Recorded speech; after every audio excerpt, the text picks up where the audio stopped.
Hello, everyone, and welcome back to the Be Unbound podcast. This week, I'm joined by an Unbound alumni, Stephen Peterson, who many of you probably already know, but maybe many of you don't quite fully understand how interesting Stephen is. So we'll be getting into that in this podcast, and I'm excited to have him on the show this week. And right before we do, though, I just want to remind you guys that if you have a friend, a family member, or if you just know somebody who you think is the right fit for Unbound, you can go to beunbound.us/refer. You can get your unique referral link when you go there. And if they apply and enroll with your referral link, then you actually qualify for some free benefits, including free registration to an event of your choice and free access to our Navigate course, which is actually restarting this March. So we're doing another round of Navigate. So go ahead and check out beunbound.us/refer to learn more about that. But with that out of the way, I'm kind of curious. So Stephen, you've been a part of, at the time it was called College Plus, and now it's Unbound, and you're still a part of the community. You're involved in the forums. You actually just helped us transition the technology of the forums from Pearson platforms to our platforms, and it actually went super smoothly. But I'm just kind of curious, do you remember the time, the day that you joined Unbound? How long have you been a part of it? And what are kind of your early memories?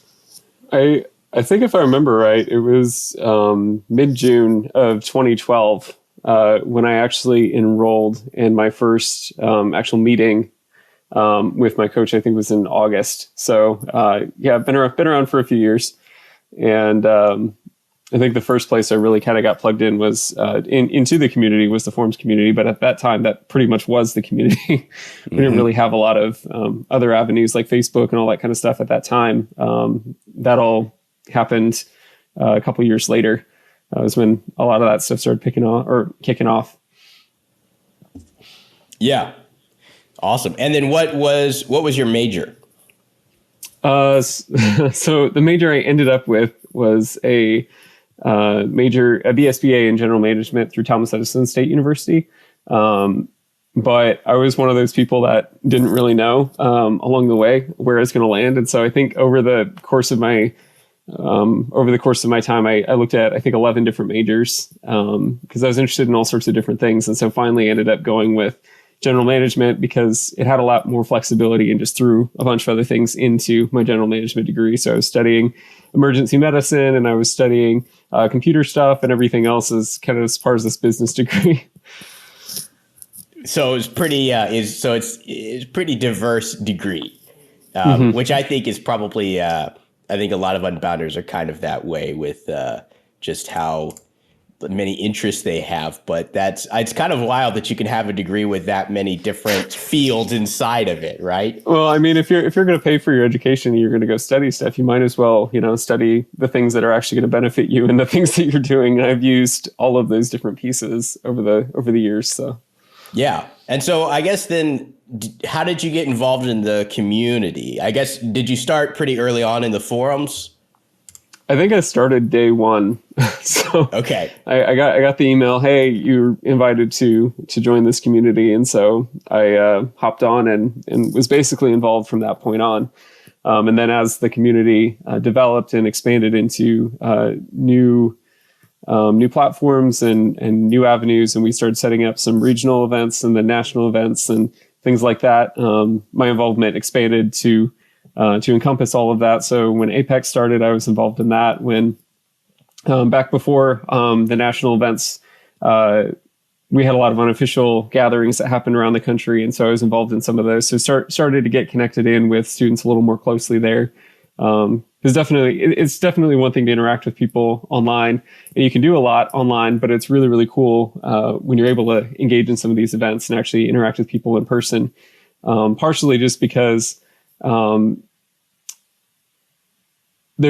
one of the big differences between people I've gotten to know through the Unbound community and people I've gotten to know through other means is when you start a relationship online, or when you start with this kind of base that you're working from, and then you meet people in person, you really value the amount of time that you have. And so you're not killing time. You're really making use of that time and really, being intentional with that time. And then when you are no longer in the same place, it's much easier to kind of keep that up than it is in a lot of the other circles that I've been in previously. And so one thing I have really, I guess, respected and enjoyed about this community, one of the reasons I'm still involved after, almost 9 years, is the fact that there are a lot of really talented people, a lot of really cool people here, but they're really people worth investing in and worth getting to know. There's a lot of really, really high quality people in this community, and I've really, really respected that. Yeah. Yeah. No, I've had the exact same experience. And it's actually something I remember when I was on the 2016 cabinet, that it was like, that was the big thing, was like trying to figure out how to explain what you were just explaining. Because it's like, it's especially if you're a new student, you're not really plugged in the community. Maybe you're online a little bit. You've never been to an event. It's like, you just have to come to an event. I don't know how to tell you, but like, these are the coolest people you've ever met. And you're going to want to come to every event after that. And like, it's just, it was very difficult to describe, because it's just the level of intentionality. It's like you go talk to somebody, it's like they're actually trying to do something with their life, and they're like a real Christian. And it's like, you realize that like this type of person is so rare that you're like, I want to hang out with these people all the time, because these are the people that I want to be like. So I think that's definitely a takeaway. Were you at Texas Armageddon, that first Texas regional? No, I was there the year after that. Okay. Yeah, because I was trying to remember when we met, and it must have been at the first Apex. Yeah, CPE3 is what it was called then. So 2013, I think it was. I think it was 2014 maybe, but right around then. Yeah. Yeah, somewhere around that time frame. Yeah. Well, there we go. And I think one of the most interesting things about this community, that's very, very different than many of the other college communities I've been a part of or observed, is because like people don't really tend to circle around the year of school or their major. You kind of have all these different people from all these different backgrounds doing all these different things, and they're all kind of running around in the same circles. And so, you're not really dealing with like, oh, you've got all the engineers here, though, there are people that can do this type of thing, or you're not dealing with all the computer people over here, though there are people that can do that kind of thing. Everyone's kind of crossing over. And so you end up developing a lot of really broad connections to a lot of different places, in a lot of different fields. And so like, even at work, I run across issues where, I know somebody that works in this company over here, so I'll just call them directly and say, hey, how do you handle these types of situations, as opposed to, just grabbing whatever their general support line is, or, asking questions about people that I know have started businesses doing these types of things. And you have the breadth of exposure to a lot of different people doing those types of things. And that's been really cool. I know Jonathan Brush noted that the first couple of years, he's like, I just expected everyone to come together and then kind of start splitting off into their groups and just kind of stay in those groups. And he said, I just kept waiting and waiting, and it never happened. Everyone just kind of continued getting to know all the different people there. And I think one of the challenges, you walk away from something like Apex with these national events, and you basically say, I wish I would have been able to meet that person more. I wish I would have been able to really invest in more conversations with this person, because everyone is so cool. You just can't invest in everyone all at the same time, but it's a really, really good launch point. Absolutely. Absolutely. And so I've had the same experience, and I think that's that natural curiosity too, that's present in the community, where everyone is kind of interested in everything. We're not all doing everything, but it's like, if you want to talk about how to write custom scripts for your browser for about 15 minutes, almost anybody in the room will do that with you, even if they don't know anything about scripts. Right. And so like, it's just this interesting place. It's like so much focus on just learning and developing. And so it's very cool, I think. So, and then when did you graduate? Do you remember? I think it was September of 2017 is, I think, when that all ended up rolling through. Okay. So I was in the program for about 5 years. Okay. And did you, there's the two ends of the spectrum, right? There's the kids, there's the Christian Matneys of the world that get their degree in like 18 months and just like blast through. But then there's the folks that decide to be more involved in the community. Maybe they have jobs, they're doing all these different things. And so they hang out a little bit. But like, I think technically my timeline was like 3.5 years or something like that. But I mean, obviously been in the community and been doing different things for like 8 years, 9 years, like a long time. And so, but since you've graduated, I guess were you working in school? Did you have a job lined up when you left? Like what happened? So school was interesting. Initially a lot of the reason I kept it at a slower pace was because of finances and because I kind of wanted to pace things out to where, I was able to graduate debt free, never took out any loans or anything like that. So that was a huge deal. But that involved a lot of work through school. So initially, I actually, when I turned 18, I set up a computer repair business, and kind of branched out into doing some web design and computer consulting and stuff like that. And so that kept me very busy. I think I ended up working with like over 150 different clients over the years, most of them local. So and when you end up working in a small business, a lot of those are repeats that you're circling back through regularly. In some of those cases, I'd actually just set up weekly appointments with some of my clients. And they just keep a list and just say, I want to learn this, how to do this and this and this and this. And then I'd come in every week and we just sit down and teach them how to do those things. And you end up developing some really good relationships and a really cool kind of support base doing that kind of thing. So I was doing that through school. I also, near the tail end of school, was working as emergency medical technician with an ambulance service in the area. And so I'd go out and take a bunch of computers I needed to repair with me to station, sit in station for 12 hours.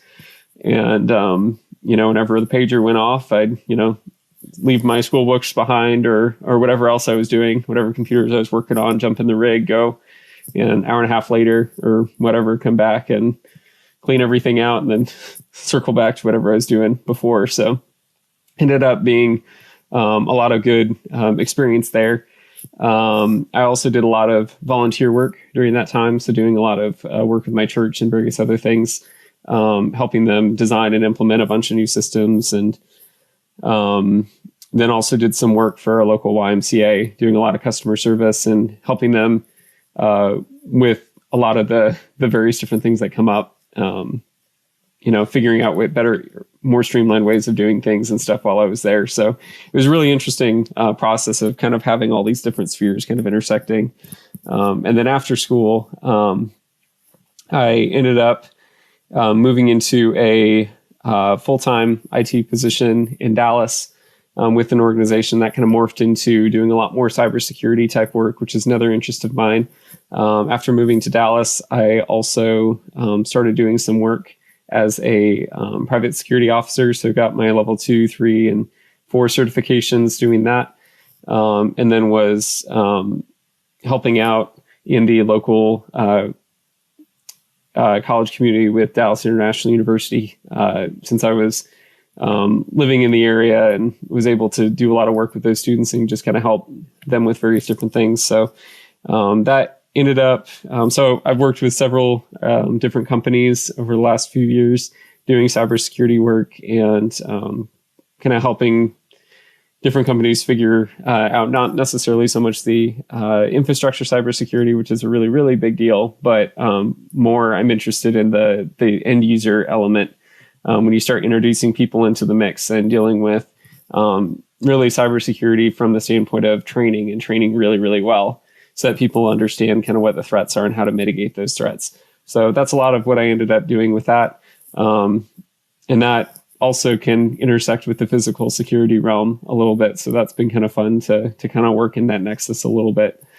And then recently took a position with Dallas International University as Associate Dean of Students, where I'm mostly working with the student community, both students that are on site and students that are off site, helping them with all the different needs that they come up with and figuring out how to make sure that they're not just getting prepared academically, but also spiritually and emotionally for whatever they're going to be doing. A lot of them end up doing international cross-cultural work as well. And then I'm continuing to do some of my cybersecurity roles with kind couple other organizations as well, and continuing to do some international travel to do some training and things like that with that. So yeah, it's been an interesting road the last few years. That's just, yeah. Can we all just take a second to appreciate that was like a 5-minute, like full, like list of like a full resume of just completely random things Stephen has done for the last few years. Like that's insane. And even just the visual, like of you, like you're running your own computer repair business. So you've got these like broken computers, you're studying your books, and it's like, oh, time to hop in the ambulance. Like that's pretty cool. At some point, I was getting ready to onboard with an organization doing IT work while I was also as an EMT. And so there's a gap of a few months where they were having major staffing shortages, and I was working up in Iowa still and finishing all my stuff up. And so I'd actually jump in the ambulance, and on the way back from the call, when I'm in the back not doing anything, I'd actually be responding to help desk tickets from my phone. So. Jeez. So like, I guess from your, like, just to dive into a couple of these things, from your time as an EMT, do you have like a favorite story of something that happened? You had to have seen a lot of things. Oh yeah. And you can take some time to think, but yeah. Yeah. I mean, the thing is, as an EMT, you see everything from, people that are going in for very, very low acuity stuff, that mm-hmm. Sometimes, toothache or something like that. And it's just the method that they decided to use to go to the hospital. And there's a number of reasons for that, but so you end up with stuff like that. And then you end up with the hair raising, mm-hmm. Just trying not to lose a patient in the back the whole time that you're going. And so I think when you are calling, favorite stories, you have to look at probably not the best word. Memorable moments, maybe. Yeah, I don't know. Memorable moments. I think one of them was you end up with some really good conversations with patients that are experiencing some sort of medical crisis, but are very present and very, able to converse and things like that. It's just you're running them. Sometimes cancer patients or different things like that are dealing with severe complications. And so you have to run them, an hour and a half to their hospital that's doing their cancer treatments and stuff like that. And so it's a much longer trip, but you have the option to, hear some of their stories and hear about their life somewhat. And that's kind of a cool thing. That does not happen super often, mm-hmm. At least in my experience. And then you also have the calls that are maybe very, very difficult calls, like my first cardiac arrest where I'm doing, CPR for forever. And but you're able to see a whole community of people, law enforcement coming in and helping, and firefighters coming in and helping, and emergency medical crews coming in and helping. And you're all converging for the sake of trying to help one person survive. Mm-hmm. And it's a really, really cool thing to be a part of that kind of team and that kind of effort. Or when you're out on the side of the road and you've got the whole highway shut down because you're trying to deal with a car accident. Mm-hmm. And you get to see all of those different pieces coming together and working together and trying to keep everyone safe. And it's a really, really cool situation, even in some of the really, really difficult calls. Mm-hmm.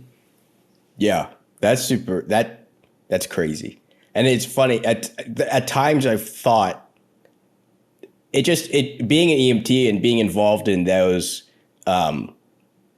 services, it just has to be such a commitment. And I mean, I've talked to other friends, the hours are crazy, the things you see are crazy. Like it's wild, but I'm glad there's people out there doing it.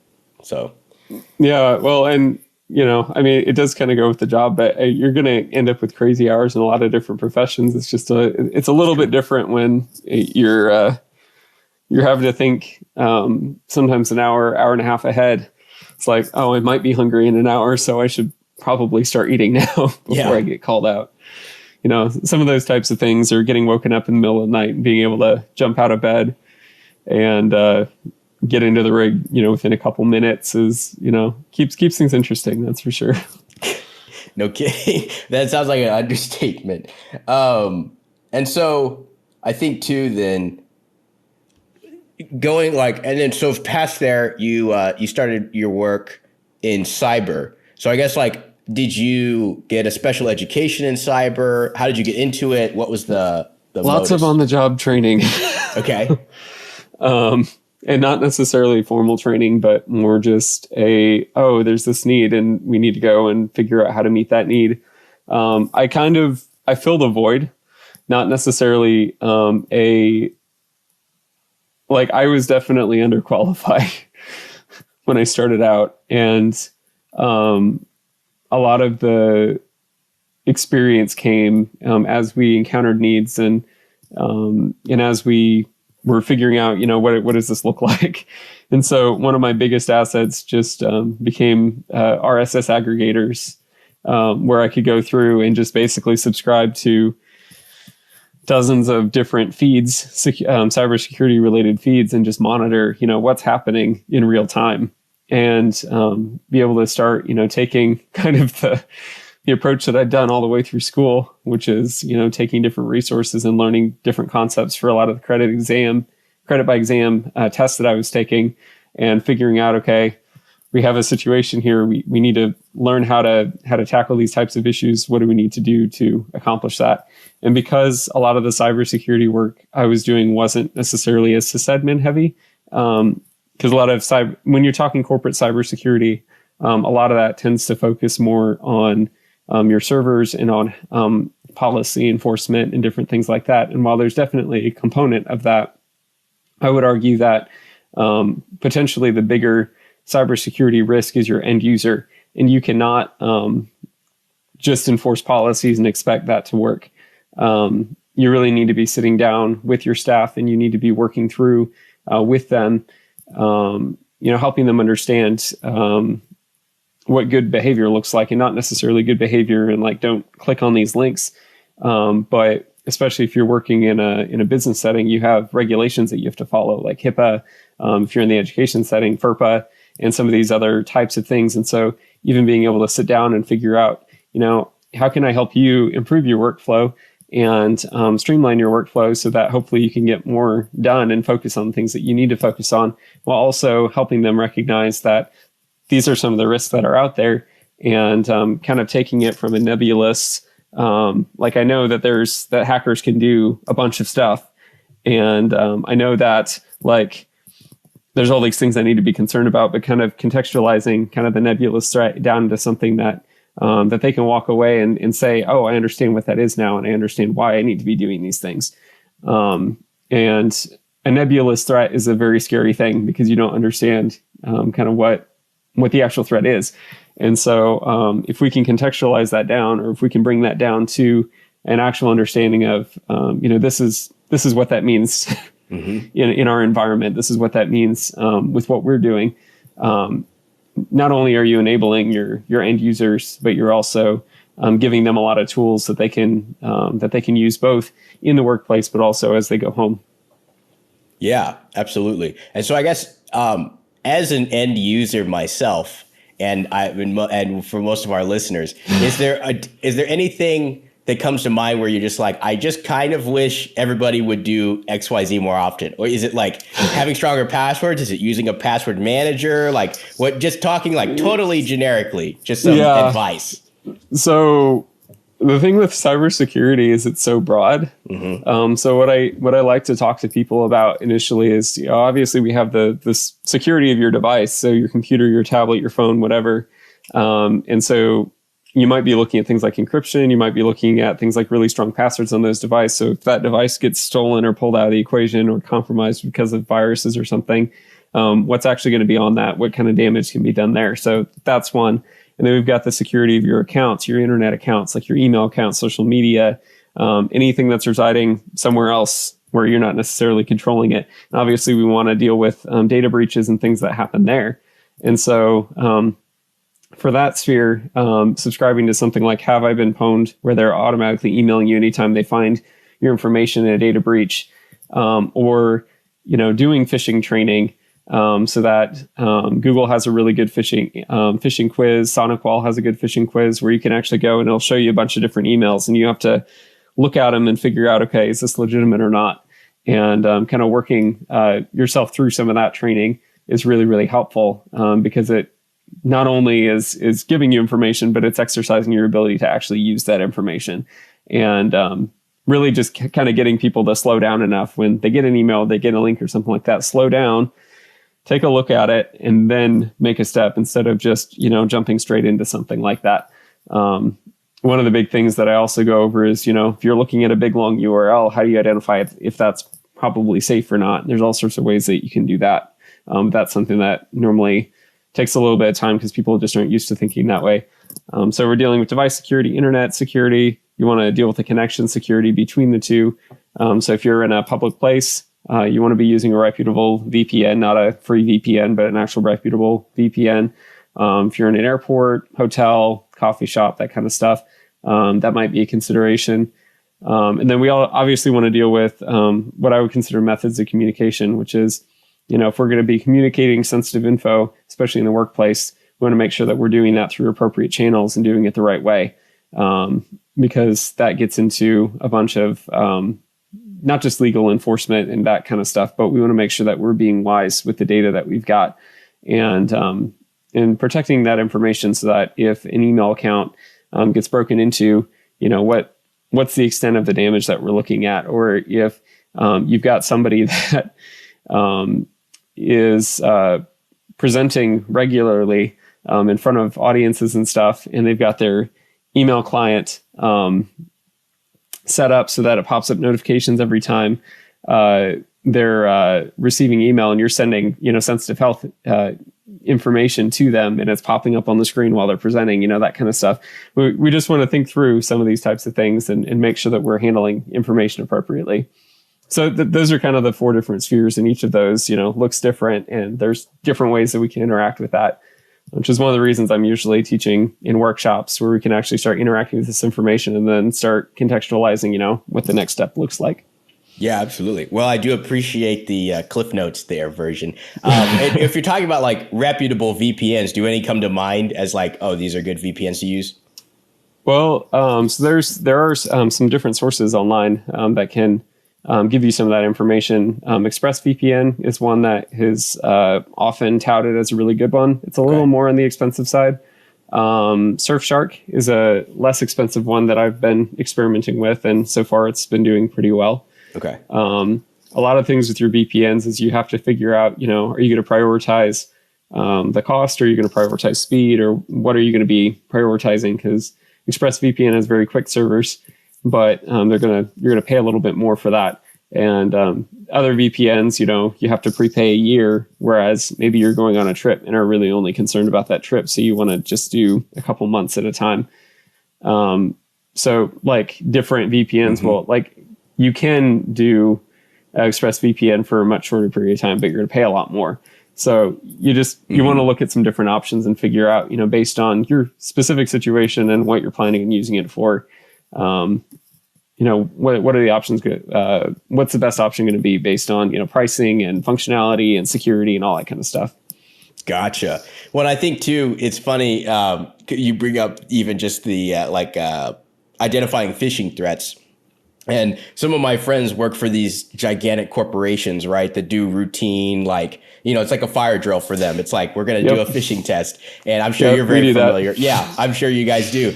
But sometimes they're downright mean. I heard about one over the holidays where the company sent out, and it was like Christmas bonus information, and it was a phishing email. So all these people fell for it because it looked kind of legit. And I was like, man, that's mean. You're just anyway, you're pitching, but if you're a hacker, that's exactly the type of thing you'd want to do. Well, and we also quickly discovered that because we have them set to just auto send, and they send over a period of several days, so that not everyone's getting it at the same time, so you don't give everyone the heads up. But what we very quickly discovered is whenever that period reset and we send out the next batch, and it's automatically doing it, but we get a flood of help desk emails. Basically saying, is this legit? It's no. Well, let me show you what to look for. And if it looks fishy, then just hit the report spam button. Yeah. That's awesome. It's kind of a weird universe. We have to do that now. 10 years ago, 20 years ago, that wasn't really a thing. But so I guess looking back over just the amount of experience that you've gotten in the last few years, all the different fields you've been in, you've also done, as you mentioned, some more like physical security type things, more like, did you say it was privacy officer? Is that what you were referring to? Yeah, mostly helping out at churches and things like that. Okay. We the way Texas works is you have to be affiliated under a security company if you're a security officer in doing that type of work. And so one of the churches that I've attended has chosen to do is basically kind of create with a bunch of their church members a security entity that manages all that stuff and has the insurance and all that kind of stuff. And so in serving with the church, you have to be affiliated with that security agency to be able to do that legally. And so that's the route that we ended up going. And so that's where I got a lot of my experience, and more recently affiliated with our campus security firm as well that just started a couple years ago. And so, basically on call to help with different things on campus if needed as well. Gotcha. And so I guess just looking back over everything, what are there like, do you have kind of key lessons in your head of like, oh, this job taught me this and this job taught me that, or I learned not to do that again? What were those lessons? Yeah, I think one of the things that I learned kind of through the whole process is it's like what you know is important, or what you learn is important, but the way that you go about doing it is also really important. And